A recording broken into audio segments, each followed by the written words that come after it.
Holidays అయిపోతున్నాయి. ఈ టైంలో ఊరికి బయలుదేరుతున్నా. ఎందుకో ఎక్కడికో చెప్తాను కానీ ప్రయాణం సాఫీగా జరగాలని గోవిందుడికి దండం పెట్టుకున్నా. మా వాళ్ళు సూట్ కేసుతో బస్సు ఆట ఆడుతున్నారు. మా ఆయన చూస్తే అస్సలు ఊరుకోడు. నేను మాత్రం ఏమన్ను. ఎందుకంటే చిన్నప్పుడు నేను కూడా ఇలాగే ఆడేదాన్ని. కానీ మా సూట్ కేసులకి వీల్స్ ఉండేవి కావు. డ్రైవర్ వెనక దండం పెట్టి ఒంగోలులో అడుగు పెట్టా. దండం ఎందుకు పెట్టానంటే జాగ్రత్తగా తీసుకొచ్చాడని. రాత్రంతా కునుకు లేకుండా చూస్తూ కూర్చున్నా. దానికి కారణం మా అక్షయేనండి. ఇక్కడ కనిపిస్తుందే ఇది ఎందుకు ఇక్కడ పెట్టారా అని నేను ఆలోచిస్తుంటే మా అక్షయ్ నాకేం చెప్పిందంటే, సడన్ గా బస్ కి మంటలు అంటుకున్నాయి అనుకో, దీన్ని పెట్టి విండో పగలగొట్టి బయటకు వెళ్ళాలి అని అంది. ఇంకా ఆ మాట వింటే ఇంకేం నిద్ర పట్టిద్దండి. కళ్ళు ముయ్యాలంటేనే భయం వేసింది. అదండి సంగతి. అద్దెంట్లో బతుకుతూ సొంత ఇంటికి వచ్చేసరికి స్వర్గానికి వచ్చినట్లుంది. ఇక్కడ మనల్ని అనేవాళ్ళే లేరు. మా ఇంటికి దిష్టి కూడా తగలకుండా మా అత్త చూడండి ఎన్ని యంత్రాలు కట్టేసిందో. చూస్తున్నారు కదా, ఆయన ఎవరో కాదండి మా మామగారు. మా మామయ్య సీత ఇలాంటి వాడు. ఎవరి మాట వినడు. మా అత్త మాట అస్సలు వినడు. లోపల రెస్ట్ తీసుకుంటున్నాడు. లోపలికి వెళ్దాం రండి. మా ఆయన కోసం సారీ వాళ్ళ కొడుకు కోసం టీ పెడుతుందండి మా అత్త. మా అత్త మొహం వెలిగిపోతుంది. రాగానే ఆటోల నుంచి వాళ్ళ చిన్న మనవరాలని ఎత్తుకొనలా తీసుకొచ్చింది. చూస్తున్నారు కదా, మా ఇంటి నిండా ఫొటోసే. 3 కొడుకులు 1 కూతురు. అందుకే గోడ నిండా నిండిపోయింది పెళ్లి ఫొటోస్. మా చిన్న మరిది వాళ్ళ వైఫ్,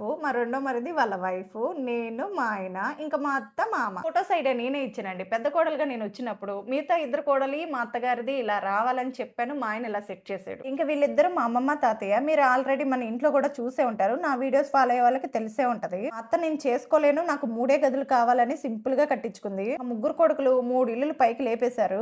3 అద్దెలకి ఇచ్చేసుకున్నాము. మా ఇల్లు 3rd ఫ్లోర్. మీకు హోమ్ టూర్ కావాలంటే కామెంట్స్ లో అడగండి, హోమ్ టూర్ చేస్తాను. మా ఇంటి పక్కనే మా మేనత్ ఇల్లు, అంటే డాడీ వాళ్ళ చెల్లి వాళ్ళ ఇల్లు.